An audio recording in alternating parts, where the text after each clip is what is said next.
Uno. Hola amigos, soy Eder Zamarrón, soy urgenciólogo intensivista. Bienvenidos a esta charla que lleva por título ¿Ya tengo la gasometría? Ahora, ¿a qué le muevo al ventilador? Esa pregunta es muy común. Vamos a tratar de aterrizar muy bien qué hacer en esos momentos en que ya programaste un ventilador mecánico de forma adecuada y te llega el control gasométrico. Así que no se despeguen de este video y vamos a entrar netamente en materia. Los objetivos en la ventilación mecánica son mantener presiones pulmonares meta que no sobrepasen los límites permisibles para que no causemos un daño pulmonar y el mantenimiento en rangos acorde a diferentes situaciones clínicas o escenarios clínicos del dióxido de carbono y del oxígeno. Así que en eso nos vamos a enfocar. Para empezar, vamos a abordar lo que es el CO2, que es netamente lo que te habla de la ventilación del paciente, es decir, de el volumen minuto. Recordemos que el volumen minuto es producto de la frecuencia respiratoria y del volumen tidal o volumen corriente. En este caso, en el ventilador mecánico, pues nosotros controlamos estos dos parámetros. A mayor volumen minuto, menor CO2 y viceversa. Conceptualmente hablando, esto es un concepto fisiológico aplicado a la ventilación mecánica. El objetivo de programar el ventilador mecánico en cuanto al CO2 es mantenerlo en una meta entre 35 a 45 milímetros de mercurio. Esto a nivel del mar. Sabemos que conforme más altura sobre el nivel del mar, menos cantidad de gases y por lo tanto menos cantidad de CO2. Por ejemplo, en la Ciudad de México, donde hay más altura sobre el nivel del mar, se maneja un CO2 promedio de 32 más menos 2. Esto es algo normal. Por ejemplo, ellos con 40, 45, pues ya tendrían acidosis respiratoria. Si ustedes son de diferentes ciudades donde estén laborando, pueden ver el artículo del doctor Pérez Padilla de la revista de enfermedades respiratorias, donde vienen los diferentes valores acorde a la altitud sobre el nivel del mar. Entonces es importante que lo tengamos en cuenta.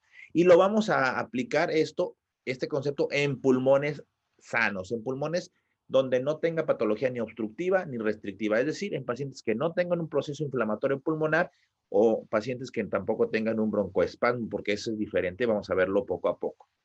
Es decir, aquí a lo mejor intubamos un paciente neurocrítico o un paciente con una obstrucción de la vía aérea, un paciente que está en un transquirúrgico, etcétera. Y vamos a ponerlo en escena. Vean ustedes ahora cómo vamos a cambiar hacia un simulador en el cual está programado, vean ustedes, un volumen tidal de 480, una frecuencia respiratoria de 12, un CPAP o PIP de 5, un FIO2 al 30%.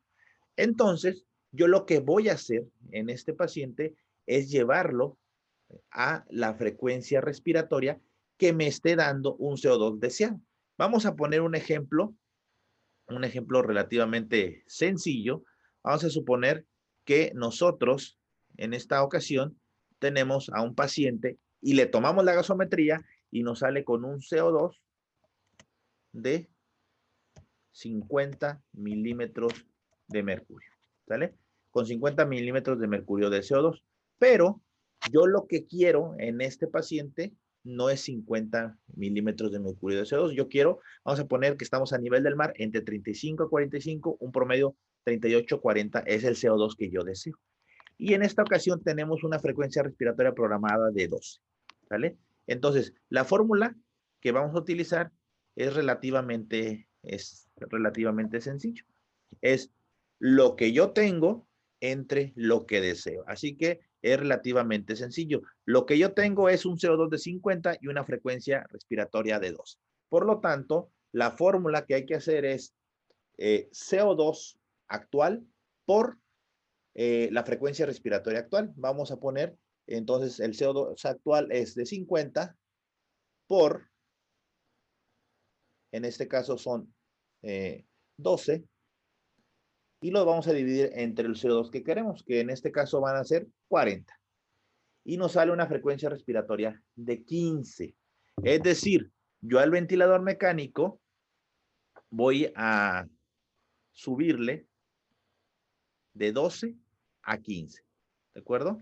Pero hay que tener mucho cuidado. ¿Por qué?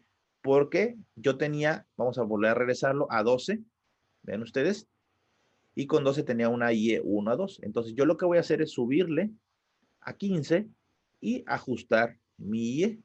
Mi IE el ajusto, hay diferentes fórmulas, ahorita por cuestiones de que es dirigido a cuestión de gasometría, pues vamos a omitir ciertas situaciones de ventilador, o sea, de programación. Queremos que queden los conceptos bien, bien claros. Entonces, yo ajusto la IE, que me quede nuevamente 1 a 2, y con mi frecuencia respiratoria de 15, tomando en cuenta que esté bien programado el ventilador en cuanto a volumen tidal, a PIB, a FIO2, etc. Entonces, eso es importante que lo tengamos en cuenta. Ven ustedes cómo ahora, si nosotros tomáramos un control de CO2, acá no se vio muy bien, pero en la parte de abajo, de 50 que tenía de CO2, va a comenzar a bajar a 42, 40, alrededor de 40 va a estar.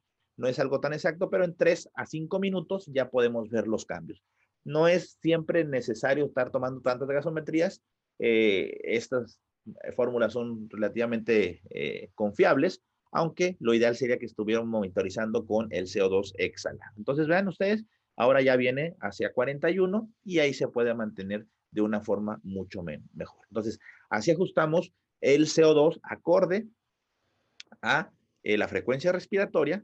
También puede hacer mover, obviamente, el volumen tidal, pero aquí, si ya tenemos calculado un volumen tidal adecuado, acorde, en este caso, acorde a la talla del paciente, entonces no tendremos necesidad de estar moviéndole más a esto. Entonces, vamos a regresar ahora a otra situación importante, que es el CO2, pero en pacientes que tengan acidosis metabólica. Esto puede ser de cualquier tipo, acidosis metabólica de anion GAP elevado o de anion GAP normal. Vamos a poner un ejemplo de que una paciente sea intubada por una cetoacidosis diabética. Entonces ahora nuestro CO2 no va a ser entre 35 a 45 a nivel del mar o el que corresponda sobre el nivel del mar. Ahora vamos a buscar un CO2 acorde al bicarbonato que tenga esa paciente.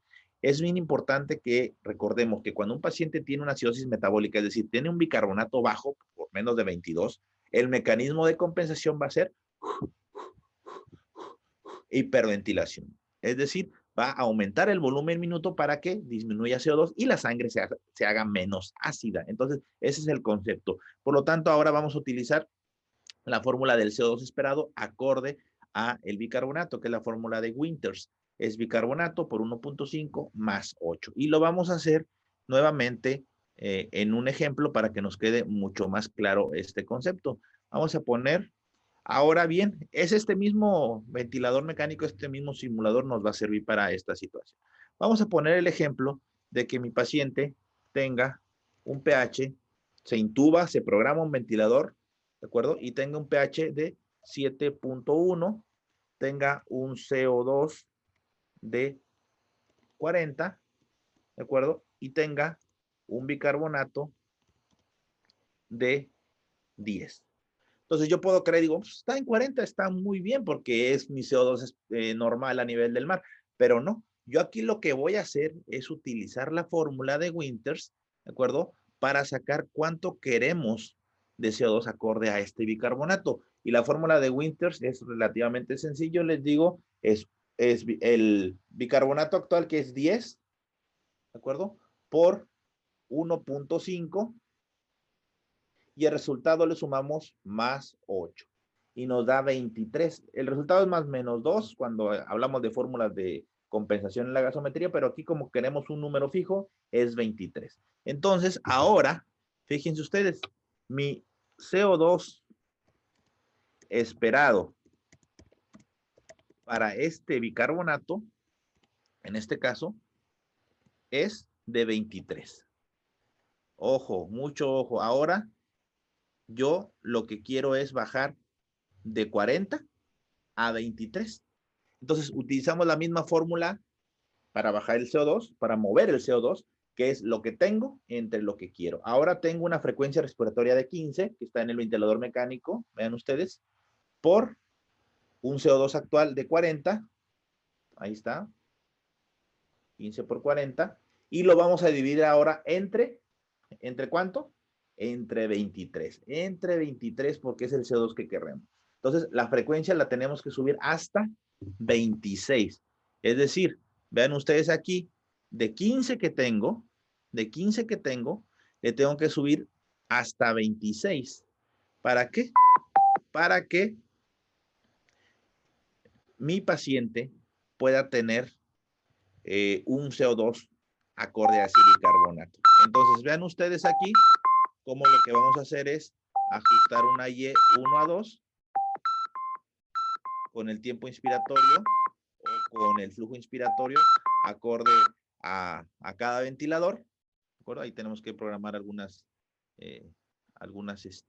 alarmas para que no nos marque el volumen minuto alto, pero pues es lo que queremos, un volumen minuto alto, ¿de acuerdo? Entonces vean ustedes, aquí ya tuvimos que subirle hasta 26 para que nos compense artificialmente ese pH. Tal vez este pH ahora con 23 de CO2 va a estar en 7.3, 7.25 y va a haber menos acidemia. Entonces, de esa forma es como nosotros debemos mover el CO2 cuando tengamos un bicarbonato bajo. Entonces, eso es bien importante que lo tengamos en cuenta, ¿de acuerdo? Voy a mover un poquito aquí las alarmas para que me permita trabajar sin tanto ruido. Ahora bien, regresemos nuevamente a nuestras diapositivas y vamos a ver ahora el CO2, pero no en pacientes con pulmones que permitan barrer o sacar ese CO2, sino en pacientes que tengan un CO2 alto por patología obstructiva, es decir, por broncoespasmo. Se intubó un paciente con asma, un paciente con EPOC o cualquier paciente que haga un atrapamiento aéreo. Ojo, aquí el peor problema o lo peor que pudiéramos hacer es aumentar la frecuencia respiratoria para bajar el CO2. Eso es lo peor que pudiéramos hacer.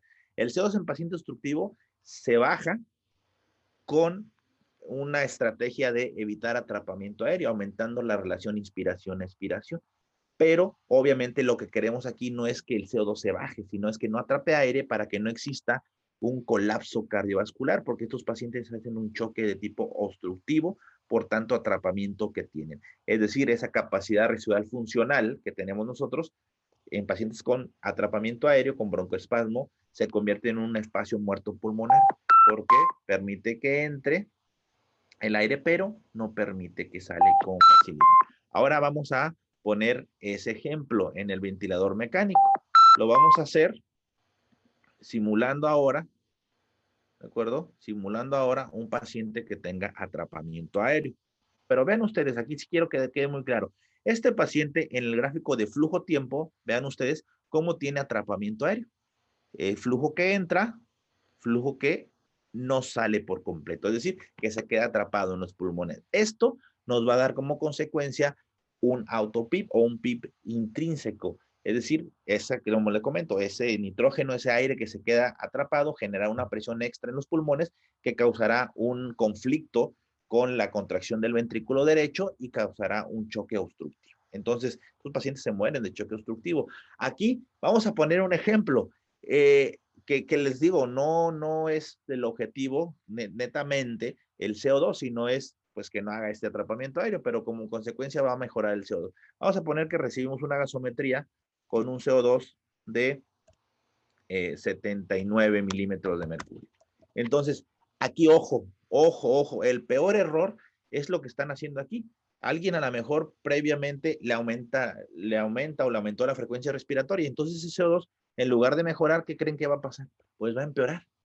Entonces dices, no puedo, ¿qué estoy haciendo? Voy a matar al paciente de tanto CO2. No, se va a morir de un choque, obstructivo. Entonces, ¿qué es lo que tenemos que hacer? Lo que tenemos que hacer, vean ustedes, vamos a poner acá para que vean la IE. Aquí tiene una IE, este paciente, de 1 a 2. Pero vean ustedes lo que sucede al bajar la frecuencia respiratoria. La vamos a llevar 12. Bien sedado, bien relajado el paciente y lo vamos a dejar en 12. Vean cómo automáticamente, ¿de acuerdo? El AIE se prolonga 1 a 4, 1 a 5.4 y vean ustedes aquí, voy a congelar un poquito la imagen, cómo de tener atrapamiento aéreo con el simple hecho de bajar la frecuencia respiratoria, se aumenta la relación IE. Hay varias otras estrategias para evitar atrapamiento de CO2 en pacientes obstructivos, como bajar el volumen tidal, aumentar el flujo inspiratorio, que en este caso se da por consiguiente por el tiempo inspiratorio con el cual se modula la IE, ¿de acuerdo? y algunas otras estrategias que todavía están en dudas, como el PIP contra PIP, etcétera. Entonces, vean ustedes que la maniobra más efectiva para evitar el atrapamiento aéreo, entre las varias que existen en ventilación mecánica, es bajar la frecuencia respiratoria. Y obviamente, quitar lo que está condicionando el broncoespasmo. Hay que broncodilatar, betagonistas, anticolinérgicos, esteroides, magnesio, ketamina, ¿de acuerdo? Estos pacientes deben de recibir una situación farmacológica dirigida a quitar el broncoespasmo y por lo tanto el atrapamiento aéreo. Una vez que se quite ese proceso obstructivo, entonces se podría progresar la ventilación mecánica. Entonces, vean ustedes esa situación que es importante que destaquemos. Vamos a regresar nuevamente a nuestras diapositivas y que quede bien claro ese concepto. Ahora bien, ya por último, en cuanto a CO2, en pacientes con SDR, ¿qué es importante destacar aquí? No busque un CO2 normal, esa es una de las principales reglas. ¿Por qué? Porque los pacientes con síndrome de distrés respiratorio agudo, sea la causa que sea, pulmonar o extrapulmonar, viral, bacteriana, micótica, etcétera, estos pacientes tienen mucha disfunción alveolar, es decir, mucha ocupación del intersticio y o del alveolo. Por lo tanto, entre más ocupación intersticio alveolar tengan, mayor CO2 van a estar produciendo. ¿Por qué? Pues porque el CO2 no va a poder salirse hacia el alveolo y posteriormente hacia afuera del sistema respiratorio. Entonces, por eso tienen un poco más de CO2 de lo habitual. Por lo tanto, no vamos a buscar un CO2 como lo que estamos acostumbrados a la normalidad entre 35 a 45 a nivel del mar o acorde a sobre el nivel del mar. Aquí estamos conformes con que tengamos un CO2 menos de 60 milímetros de mercurio. Esta cifra te permitirá que no tengas tanto CO2 como para que no tengas más disfunción de ventrículo derecho. ¿Por qué? Porque el CO2 es una causa de pulmones inflamados, pero también es una consecuencia, tiene un efecto orgánico importante de una vasoconstricción del capilar pulmonar y por lo tanto aumenta la poscarga del ventrículo derecho. Así que hay que buscar un CO2 al menos de 60 milímetros de mercurio. Obviamente, debemos de estar interactuando en lo que es el volumen tidal. Aquí, en estos pacientes, vamos a regresar a nuestro simulador y ahora vamos a poner un paciente que tenga, pues, síndrome de estrés respiratorio. Entonces, vamos a suponer que este paciente tenga calculado un volumen tidal a lo mejor a 5 mililitros por kilo de peso predicho, ¿sale? Y tiene un CO2, a lo mejor, un ejemplo, un PCO2 de 79 milímetros de mercurio. ¿Qué es lo que quiero hacer? Y con una frecuencia respiratoria de 20. Aquí es relativamente sencillo, no hay tanto problema. ¿Qué es lo que vamos a hacer? Nuevamente la fórmula, lo que quiero entre lo que tengo entre lo que quiero, perdón. Entonces, aquí tenemos 79, ¿de acuerdo? De CO2 por 20 de frecuencia respiratoria actual entre 60, que es lo mínimo que debe ser. Entonces yo tengo que aumentar la frecuencia respiratoria a 26. ¿De acuerdo? Aquí vamos a hacer nuevamente nuestra programación. De 20 tengo que aumentarla a 26. Lo máximo que se permite en los ventiladores mecánicos es hasta 35. ¿De acuerdo? Entonces vamos a ver aquí, vamos a mover el tiempo inspiratorio para que nos quede una relación 1 a 2. También puede ser 1 a 1.5 mientras nuestro paciente no haga atrapamiento aéreo. ¿De acuerdo? Entonces vean aquí, no hay atrapamiento aéreo y nuestro CO2 va a bajar. Obviamente a 60, obviamente aquí vamos a estar vigilando muy de cerca las presiones pulmonares. Pues este SR es muy pitero, ¿no? Este ejemplo que se puso es muy sencillo, muy leve, muy fácil de ventilar porque las presiones pulmonares que está generando no son muy altas. Entonces, vean ustedes cómo es lo mismo, solamente nuestra meta de CO2 es un poco diferente. ¿Vale?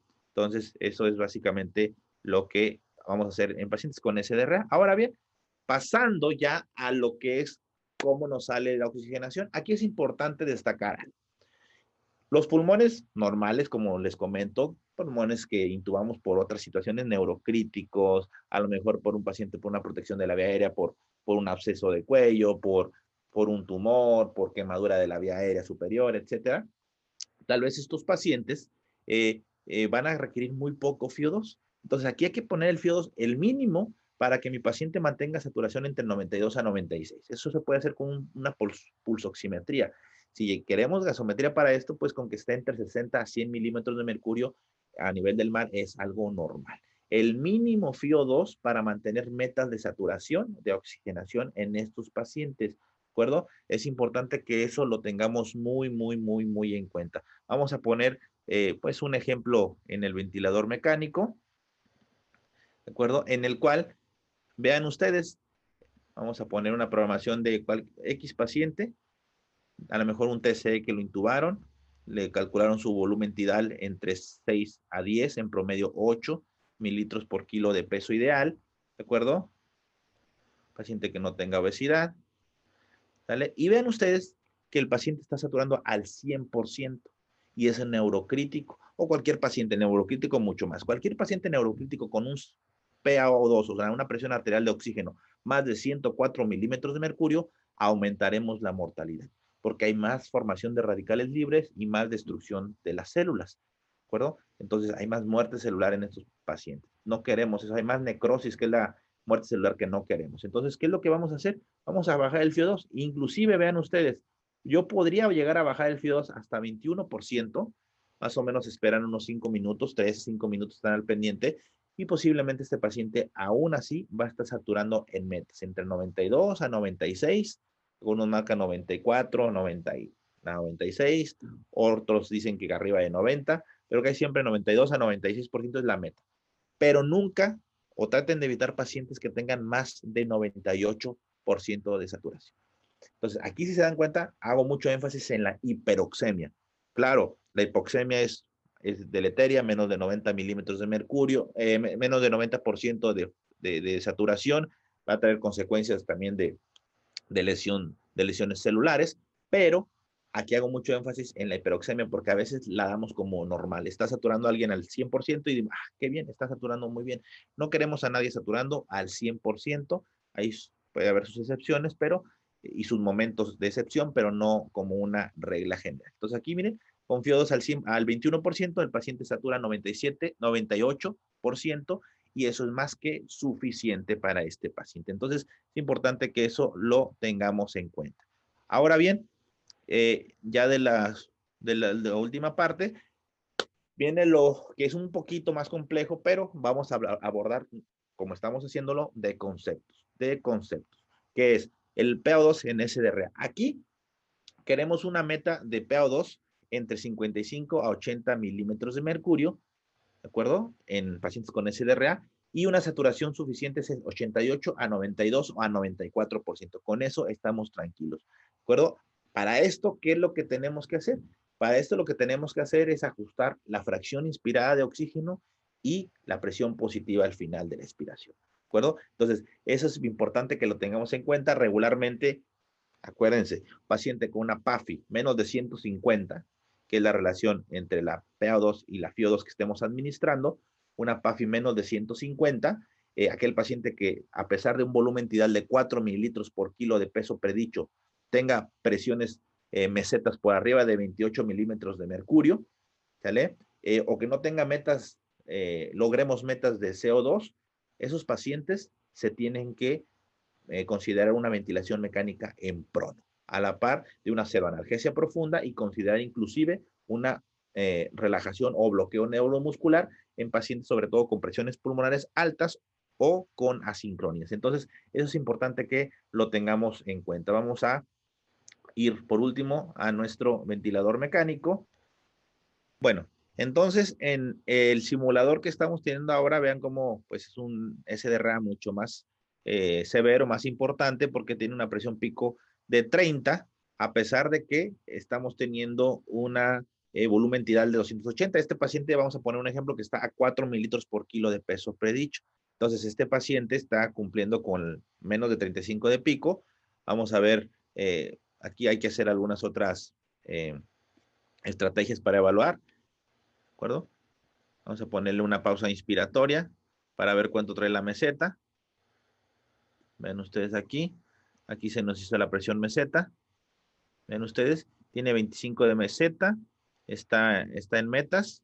Ahí estamos, 25 de meseta con 12 de PIB. Entonces estamos en metas, ¿de acuerdo? De metas de presiones, ¿de acuerdo? Siempre hay que tratar de tener el CO2 menos de 60. En este caso lo tiene a 68. ¿Qué es lo que vamos a hacer? Buscar aumentar la frecuencia respiratoria para bajarlo a menos de 60. Con la fórmula que ya vimos, no vamos a redundar muchísimo y cuidando que la IE quede 1 a 2 o 1 a 1.5 y que no exista atrapamiento aéreo. Le vamos a quitar la pausa, vamos a tumbar la pausa, no es necesaria, ¿acuerdo? Solamente para evaluar la presión meseta, vean ustedes, con 1 a 1.7 de IE, no está haciendo atrapamiento aéreo, así se puede quedar este paciente. Pero miren ustedes, está saturando al 77%. Entonces, ¿qué es lo que vamos a hacer? Aquí lo que hay que hacer es aumentarle el FiO2, ¿de acuerdo? Vamos a aumentárselo igual a 80, 90 para lograr las metas de saturación, ¿de acuerdo? Los pacientes, recordemos entonces, que no cumplen con meta de oxigenación, ahí subimos CO2, comienza a subir la saturación, que no cumpla con metas de saturación de 88 a 92, 94%, entonces, y una PAFI menos de 150, estos pacientes deberíamos de considerar la ventilación mecánica en prono.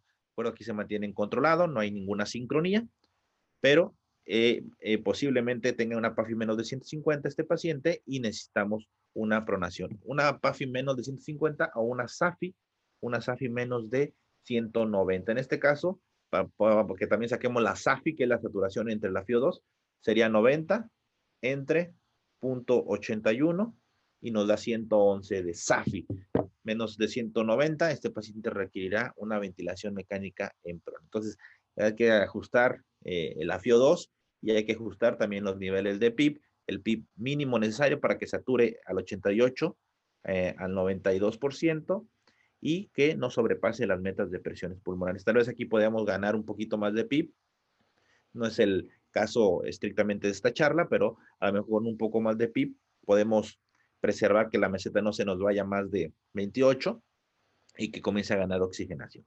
Recuerden, tratar de evitar PIB más de 15, más de 17, ya no es muy bueno, pero a lo mejor tenerlo entre 8 a 15 puede ser aceptable, aunque ya hay literatura que desde 5, si con 5 está saturando bien, se puede dejar desde 5 aunque sea SDR. Entonces, 8 a 15 es como que lo más aceptable, el mínimo para que su paciente sature entre 88 a 92, 94%. ¿De acuerdo? Ahí va mejorando la saturación, 85, y de hecho las presiones pulmonares no se han ido muy arriba. Entonces, este paciente se está beneficiando de ese PIB, pero no tan alto. Entonces, bueno, eso son conceptos que debemos de estar manejando siempre. Nunca olvidemos pacientes que vayan a recibir con una gasometría arterial, que si se prefiere que esta gasometría obviamente sea arterial, verifiquen que sea arterial realmente para que puedan hacer las evaluaciones correctas en la ventilación mecánica, tanto en el CO2 como la oxigenación, aunque nunca dejemos de lado que pues ya inferimos aquí en esta plática que ustedes programaron bastante bien al ventilador mecánico. Si quieren aprender mucho más, muchísimo más de la ventilación mecánica, inscríbanse a nuestro curso de siemprevirtual.com, evento online, bastante bueno, no es por nada, pero van a ver que no se arrepentirán. Muchas gracias por su atención y estamos en contacto. Bye.